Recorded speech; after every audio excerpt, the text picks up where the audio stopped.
جی senator Irfan Siddiqui صاحب.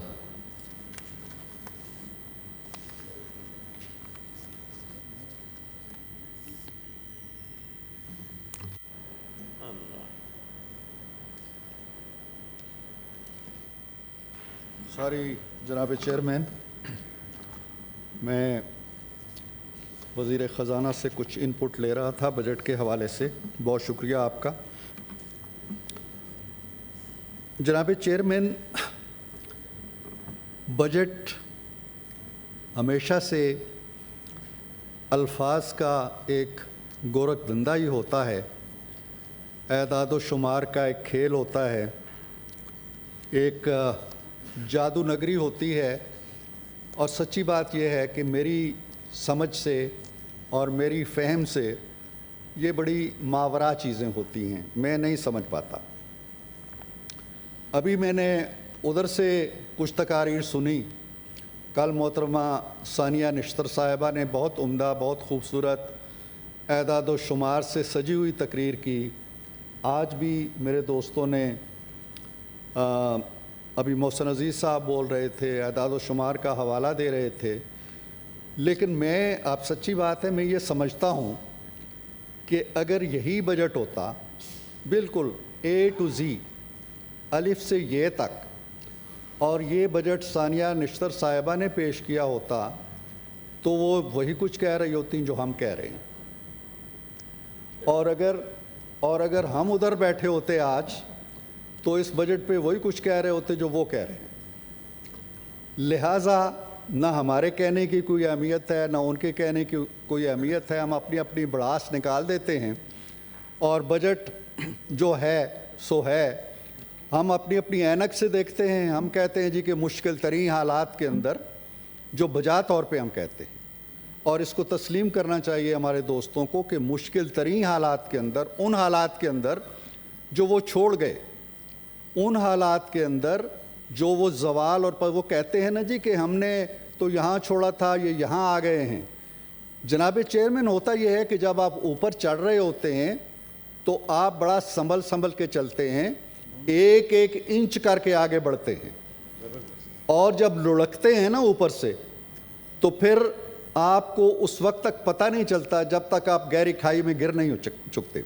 تو ہم گہری کھائی میں اس لیے جا رہے ہیں کہ یہ لڑکنے کا عمل 4 سال پہلے شروع ہو گیا تھا، اور یہ لڑکنے کا عمل میں سمجھتا ہوں کہ اتنی آسانی سے رکنے والا نہیں ہے. یہ سینیٹر صاحب ایک منٹ، کچھ مہمان آئے. محمد اکرم صاحب ہیں، عمران صاحب ہیں، محمد شریف صاحب ہیں، ہمارے بلوچستان سے آئے ہیں. آپ کو ویلکم کرتے ہیں ہاؤس میں. جی، مہمانوں کو بہت ویلکم کرتے ہیں. جی، میں یہ سمجھتا ہوں چیئرمین صاحب کہ میرے سادہ سے الفاظ کے اندر جو ایک عام فہم آدمی کے لیے، میں ایک ٹیچر بھی رہا ہوں، اور اگر میں بچوں کو بتانا چاہوں کہ بجٹ کیا ہوتا ہے، ٹیچر ہی ہوتا ہے، پروفیسر بھی، تو سیدھی سی بات یہ ہے جی کہ میری آمدنی کتنی ہے، میری ضروریات کیا ہیں اور ترجیحات کیا ہیں، تیسری بات. چوتھی بات یہ کہ میں اپنی ضروریات پوری کرنے کے لیے اگر وہ زیادہ ہیں میری آمدنی سے تو وہ میں کہاں سے پورا کروں گا. اور آخری بات یہ ہے کہ اگر میں نے مانگے تانگے سے اپنا خرچہ چلانا ہے، دال روٹی کرنی ہے، تو میں کیا حکمت عملی اپناؤں کہ میں اس مانگے تانگے سے نکلوں اور آگے بڑھوں. اور یہ ہے سارا بجٹ کا فلسفہ جو ہے، اور اسی فلسفے کے اوپر ہر حکومت اپنا بجٹ تیار کرتی ہے. میں نہیں سمجھتا پی ٹی آئی والوں نے بھی جب بجٹ تیار کیا ہوگا تو ہر حکومت کی طرح انہوں نے بھی یہی سوچا ہوگا کہ ہم عوام کی فلاح و بہبود کے لیے کام کریں. میں کوئی تانا نہیں دینا چاہتا ان کو، ہم نے بھی یہی سوچا ہے. لیکن ان کے اقدامات کے نتائج کیا نکلے؟ ابھی محسن صاحب نے کہا جی کہ tax to G D P ratio جو ہے وہ پتہ نہیں 8 پہ چلی گئی ہے.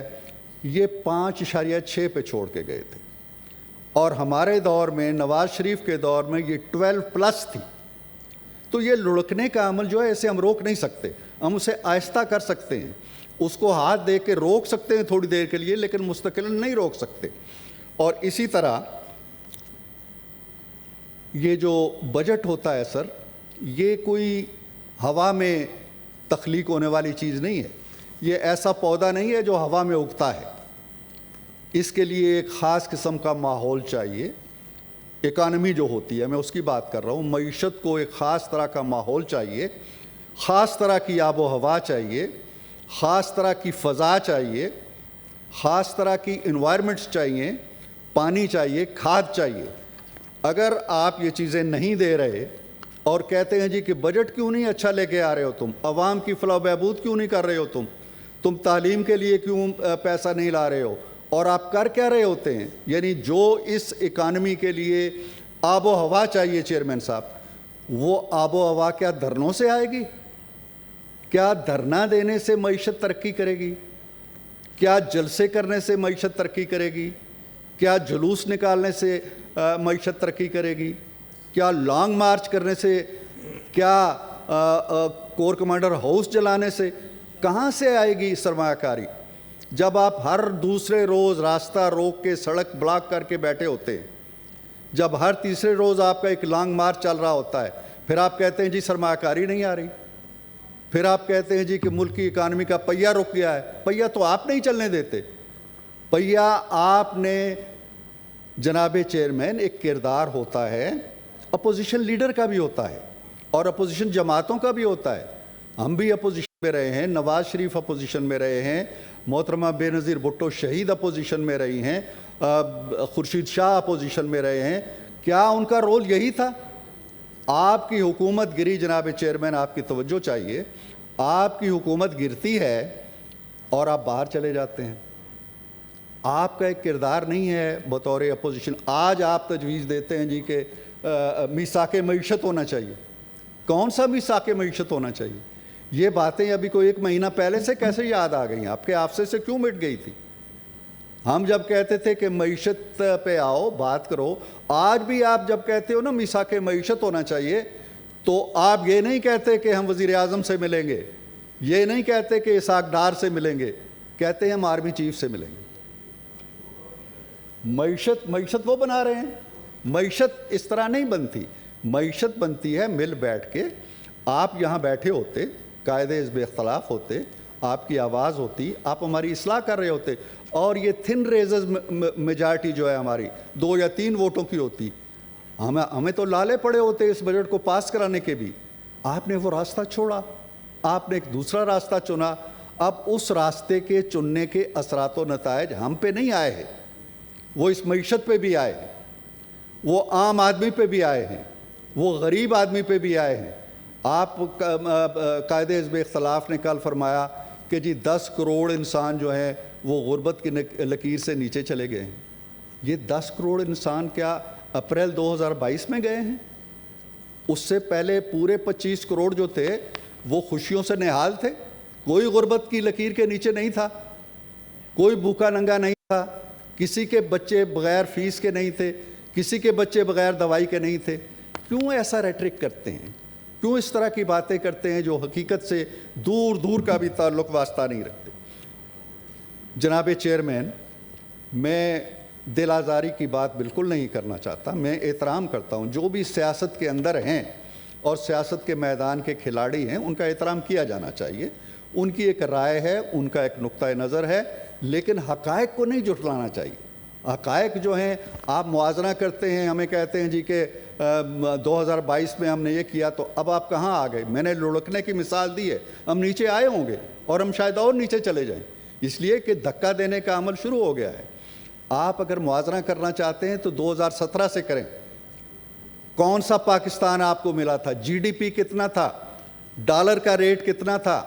مہنگائی پورے 5 سال نواز شریف کے دور میں 3% سے اوپر نہیں گئی. آپ آج کہتے ہیں جی 35 ہے، تو 35 ہے. آپ کہاں چھوڑ کے گئے ہیں؟ 22 پہ تو آپ چھوڑ کے گئے ہیں نا. آپ ہمیں یہ کہتے ہیں جی کہ 22 سے آپ 35 پہ آ گئے، ہمیں یہ نہیں بتاتے کہ 3 سے 22 پہ آپ کیسے آ گئے. تو یہ ان کا بھی قصور نہیں ہے، شاید ہمارا بھی قصور نہیں ہے. ہمہ گیر ہم زوال کا شکار ہیں. مانے کہ ایک ہمہ گیر زوال ہے اور وہ برسوں پہ محیط ہے. اس کے بہت سے اسباب ہیں، بہت سے محرکات ہیں، اور جب تک ہم ان اسباب و محرکات پہ خوش دلی کے ساتھ اور کشادہ دلی کے ساتھ غور نہیں کریں گے اور بلیم گیم میں پڑے رہیں گے، وہ ہمارا گریبان پکڑتے رہیں گے، ہم ان کا گریبان پکڑتے رہیں گے، ایسے نہیں ہوگا۔ اور پھر معیشت ایک بڑی نازک چیز ہوتی ہے سر، معیشت بہت نازک چیز، یہ ایک کونپل ہے جو جیسا میں نے عرض کیا ایک خاص ماحول میں پھوٹتی ہے۔ اگر ادھر سے ایک آندھی چل رہی ہو اور ادھر سے ایک طوفان آ رہا ہو اور ادھر سے ایک سونامی آ رہا ہو اور بیچ میں یہ پودا ہم اگانے کی کوشش کریں، نہیں ہوگے گا۔ کوئی اسحاق ڈار کچھ نہیں کر سکتا، کوئی مسیحا کچھ نہیں کر سکتا، کوئی بڑے سے بڑا افلاطون کچھ نہیں کر سکتا جب تک آپ اس ملک کو سکون نہیں دیتے، جب تک خواب دیکھنے کے لیے بھی نیند ضروری ہے، جب تک آپ اس ملک کو خواب دیکھنے کی اجازت نہیں دیتے، جب تک آپ اس ملک کو سکون نہیں دیتے، سیاسی استحکام نہیں دیتے، امن نہیں دیتے، اس وقت تک یہ توقع مت رکھیں کہ سرمایہ کار دوڑے دوڑے آئیں گے، اس وقت توقع مت رکھیں کہ یہاں انڈسٹری لگے گی، اس وقت توقع مت رکھیں کہ یہ بے روزگاری دور ہو جائے گی، مت توقع رکھیں کہ روزگار مل جائے گا سب کو۔ تو یہ مسائل ہیں، ان مسائل کو ہمیں دیکھنا چاہیے۔ کل ولید اقبال صاحب نے کہا کہ ایک شعر پڑھا، جناب چیئرمین شاید آپ ہاؤس میں تھے یا نہیں تھے، کہ زندگی ہے یا کوئی طوفان ہے، ہم تو اس جینے کے ہاتھوں مر چلے۔ اشارہ ان کا ان ملازمین کی طرف تھا کہ ان پہ کیا گزر رہی ہے۔ ان ملازمین کے اوپر کوئی قیامت ٹوٹی ہے ہمارے آنے کے بعد؟ اور اگر نہیں ٹوٹی، یہ وہی ملازمین ہیں اور وہی زندگی گزار رہے ہیں جو آپ کے دور میں گزار رہے تھے، تو اس وقت یہ زندگی طوفان کیوں نہیں تھی؟ مجھے حیرت ہوتی ہے کہ ہم کس طرح سے راتوں رات اپنی اینک بدل لیتے ہیں، اپنا شیشہ بدل لیتے ہیں، اپنا نقطۂ نظر بدل لیتے ہیں۔ اپنی خامیاں کمزوریاں ہماری ہیں۔ ہم یہ کہیں کہ جی ہم نے کوئی دودھ کی نہریں بہا دی ہیں، شہد کی نہریں بہا دی ہیں، عوام کے مسائل حل کر دیے ہیں، نہیں کیے ہم نے۔ ہم کرنا چاہیں تو بھی نہیں کر سکتے، اس لیے کہ ملک کے مسائل ہیں۔ جیسے میں نے عرض کیا کہ اگر ہماری آمدنی اتنی ہوگی کہ ہم بمشکل اس کا سود ادا کر سکیں گے، اور اس سال تو یہ ہے کہ ہماری آمدنی سود سے بھی کم ہے، تو یہ عذاب اب تو نہیں آیا نا۔ یہ قرضے اگر 70 سالوں کے برابر قرضے آپ 4 سالوں میں لے کے چلے جائیں گے تو سود تو میں نے دینا ہے نا، سود تو میں نے دینا ہے، اور وہ سود دیتے ہوئے اگر میری آمدنی پوری نہیں ہوتی تو میں کہاں جاؤں؟ IMF کے راستے آپ لوگوں نے بند کر دیے ہیں۔ نواز شریف کے دور میں پورے پاکستان کی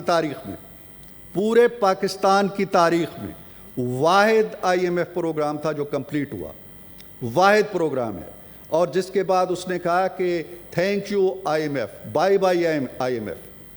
پھر ہم IMF لے کے آئے اور پھر کوششیں یہ کی کہ IMF اگر ہم چلے گئے ہیں تو IMF نہ آئے۔ وہ IMF کا راستہ روکنے کے لیے ہم نے ٹیلی فون کالز کی، ہم نے لابنگ فرمز ہائر کی، ہم نے دنیا بھر میں پتہ نہیں کیا آج بھی ہمارے لیے سب سے بڑی آرزو یہ ہے ہمارے کچھ دوستوں کی کہ پاکستان کو IMF پروگرام نہ ملے۔ تو یہ جو صورتحال ہے، اس میں ہمیں اپنے کردار و عمل کا بھی جائزہ لینا چاہیے۔ پھر شہزاد سلیم میرے شاگرد رہے ہیں اور بڑا ہونہار شاگرد رہے ہیں، اور میرے دل میں بڑی عزت ہے، اور شہادت آوان صاحب بھی پیچھے پلٹ کے دیکھ رہے ہیں کیونکہ یہ بھی کسی زمانے میں میرے کالج کے اسٹوڈنٹ رہے ہیں۔ تو شہزاد سلیم نے کہا کہ تنخواہوں میں جو اضافہ ہوا ہے اس میں افسرشاہی کو ہم نے زیادہ سہولتیں فراہم کر دیں، زیادہ پیسہ دے دیا۔ ان کا خیال یہ ہے، اور ٹھیک خیال ہے، کہ جب آپ 30% غریب کا بڑھاتے ہو، جس کی تنخواہ 10,000 ہے تو اس کے تو 300 بڑھیں گے زیادہ سے زیادہ، اور جس کی تنخواہ 1 لاکھ ہے اس کے 3,000 بڑھ جائیں گے، ریشو اگرچہ وہی ہوگی۔ لیکن ہم نے پہلی دفعہ یہ کیا ہے کہ 17 تک 35 رکھا ہے اور اوپر کم کیا ہے۔ اس چیز کو بھی اپریشیٹ نہیں کیا، اور اس کو بھی اپریشیٹ نہیں کیا کہ مشکل حالات کے اندر جو سرکاری ملازمین ہیں ان کا خیال رکھا گیا ہے۔ کس طرح خیال رکھا جائے گا، کہاں سے پیسے آ جائیں گے، جو شکوک و شبہات آپ ظاہر کر رہے ہیں وہ جینون ہوں گے، آپ دل سے یہ باتیں سوچ رہے ہوں گے کہ پیسے کہاں سے آئیں گے۔ لیکن پھر کہا گیا کہ جی یہ حکومت فارن فنڈنگ پہ چل رہی ہے اور فارن فنڈنگ کی طرف دیکھتی رہتی ہے، اور فارن فنڈنگ کا لفظ تو ہم نے سنا ہی ان کے حوالے سے تھا، اس سے پہلے تو ہم نے سنا ہی نہیں تھا کہ فارن فنڈنگ کیا ہوتی ہے۔ بھائی آپ کے دور میں جو حکومت، جو آپ نے 70 سال کے برابر قرضے لیے، وہ فارن فنڈنگ نہیں تھی, وہ کوئی اپنے گھر کی تجوری سے ہم نے نکالے تھے, وہ بھی تو باہر سے آئے تھے نا. وہ فارن فنڈنگ نہیں تھی. پارٹی بھی آپ کی فارن فنڈنگ سے چل رہی ہے, اور آپ کہتے ہیں جی کہ یہ فارن فنڈنگ کے عادی ہو گئے ہیں. ہم تو عادی اس لیے ہیں کہ ہمارے پاس نہیں ہے پیسہ. آپ بھی مانیں آپ کے پاس پیسہ نہیں تھا, آپ نے اتنے قرضے لیے جتنے 70 سالوں میں لیے گئے, آپ کی مجبوری تھی, آپ نے خوشی سے تھوڑے لیے ہوں گے. اور ہم اگر لے رہے ہیں تو ہم بھی خوشی سے نہیں لے رہے. نہ ہم آپ کو تانا دیتے ہیں, نہ آپ سینہ تان کے ہمیں تانا دیں. وہ آپ کی مشکلات تھیں, یہ ہماری مشکلات ہیں. پھر ہمیں کہا گیا جی کہ ڈیموکریسی کی دعائی دی انہوں نے, میرے شاگرد عزیز نے. جناب چیئرمین, میں ایک چیلنج آج اس ہاؤس کے سامنے بڑے ادب و احترام کے ساتھ کرنا چاہتا ہوں کہ گینیز بک آف ریکارڈز کا رخ کریں اور دیکھیں کہ کس جماعت نے, پاکستان کی پولیٹیکل پارٹیز نہیں, دنیا بھر کی پولیٹیکل پارٹیز, کس جماعت نے سب سے زیادہ استعفے ایوانوں سے دینے کا ریکارڈ قائم کیا, کس جماعت نے سب سے زیادہ اسمبلیاں توڑی. یہ دو چیزیں چیک کر لیں, پھر ہمیں جمہوریت سے انحراف کا تانا دیں. بھئی آپ تو ہاؤس میں بیٹھتے نہیں. مجھے خوشی ہوتی ہے کہ ہمارے دوست یہاں آ کے بیٹھتے ہیں, اپنا نقطہ نظر دیتے ہیں, چاہے وہ ہمیں پسند ہو یا نہ ہو, چاہے وہ تلخ باتیں کریں, وہ شیریں باتیں کریں. وہ اپوزیشن ہے, ان کا حق ہے, ان کا استحقاق ہے, ہمیں اس کو ماننا پڑے گا. لیکن اگر آپ وہاں نہیں بیٹھتے, دیکھیں تھن ریزر میجارٹی کی میں بات کر رہا ہوں جناب چیئرمین, آپ قائد حزب اختلاف ہوتے اگر وہاں قومی اسمبلی کے اندر, تو آئے دن خاموشی کے ساتھ اس طرح کے قانون پاس ہوتے. آپ مصیبت ڈال کے رکھ دیتے حکومت کو, اور آج وہاں پہ راجہ ریاض صاحب نہ کھڑے ہوتے, آپ کھڑے ہوتے. اور آپ کا کھڑا ہونا راجہ ریاض کے کھڑے ہونے سے کیا معنی رکھتا ہے, یہ آپ کو خود بھی معلوم ہونا چاہیے, آپ کی جماعت کو بھی معلوم ہونا چاہیے. آج ہم نہ لگا سکتے راجہ ریاض صاحب سے پوچھ کے کہ نیب کا چیئرمین, آپ سے ہمیں پوچھنا پڑتا. ہم نہ 2 ممبر لگا سکتے الیکشن کمیشن کے, ہمیں آپ سے پوچھنا پڑتا. ہم ججوں کی تقرری کے بارے میں آپ سے پوچھتے. ہم آگے جب اسمبلی کی میعاد ختم ہوتی اور الیکشن کی نوبت آتی تو ہم آپ سے پوچھتے کہ جناب وزیر اعظم کون ہونا چاہیے. آپ کی 3 جگہوں پہ حکومتیں ہوتی, آپ کی حکومت 2 جگہوں پہ تو آپ نے توڑ دی. آپ کی حکومت اگر پنجاب میں بھی ہوتی, خیبر پختونخوا میں بھی ہوتی, آزاد کشمیر میں بھی ہوتی, گلگت میں بھی ہوتی, 4 جگہ آپ کی حکومتوں کا ڈنکا بج رہا ہوتا, اور آپ یہاں قومی اسمبلی میں بیٹھ کے ناکوں چنے چبوا رہے ہوتے حکومت کو. اس رول کو آپ نے چھوڑ دیا, اس رول کو آپ نے چھوڑ دیا. اور آپ کہتے ہیں جی کہ جمہوریت سے ہم نے انحراف کیا ہے. ہم نے تو نہیں انحراف کیا, ہم تو چاہتے تھے. اور آپ دیکھتے, اگر آپ اسمبلی میں ہوتے تو میں دعوے سے کہتا ہوں کہ نہ قائد حزب اختلاف کو اس طرح کے دن دیکھنے پڑتے, نہ اس پارٹی کو اس طرح کے دن دیکھنے. یہ بے حکمتی ہے, یہ کم دانشی ہے. تو اس لیے جمہوریت کے تانے ہمیں نہ دیں, اپنا جو کردار ہے اس پہ ضرور غور کریں. پھر یہ کہا گیا قائد حزب اختلاف نے, میں 2 منٹ سر 3 منٹ لوں گا, قائد حزب اختلاف نے مزید یہ کہا جی کہ یہ لوگ دائمی قبضے کے پروگرام بنا رہے ہیں. ہم کوئی دائمی قبضے کے نہیں بنا رہے. دائمی قبضے کے پروگرام کب بن رہے تھے, کون بنا رہا تھا, کس کے ساتھ مل کے بنا رہا تھا, یہ سب جانتے. دائمی قبضہ صرف اللہ تعالیٰ کا ہی ہوتا ہے, اور وہی دائم اور قائم رہنے والا ہے. کوئی منصوبہ بناتا ہے تو اللہ منصوبہ بنانے والا ہے, وہ خیر الماکرین ہے, وہ سب سے بڑا تدبیر گر ہے, اس کے سامنے کوئی تدبیر نہیں چلتی. آپ نے منصوبے بنائے اور آپ کہاں پہنچ گئے. ہم منصوبے بنائیں گے تو ہمارا اشر بھی وہی ہوگا. جمہوریت کو چلنے دیں. جمہوریت صرف حکومت کا نام نہیں ہے, جمہوریت آپ کا نام ہے. جمہوریت کا سب سے مضبوط پہیہ ہوتا ہے حزب اختلاف. حزب اختلاف اپنا رول ہی نہیں پلے کر رہا. جناب چیئرمین, آخر میں 1-2 باتیں. وزیر مملکت برائے خزانہ چلی گئی ہیں. میں ایک چیز کی بڑی تحسین کرنا چاہتا ہوں, چونکہ میری وہ برادری رہی ہے, ورکنگ جرنلسٹس کے لیے جو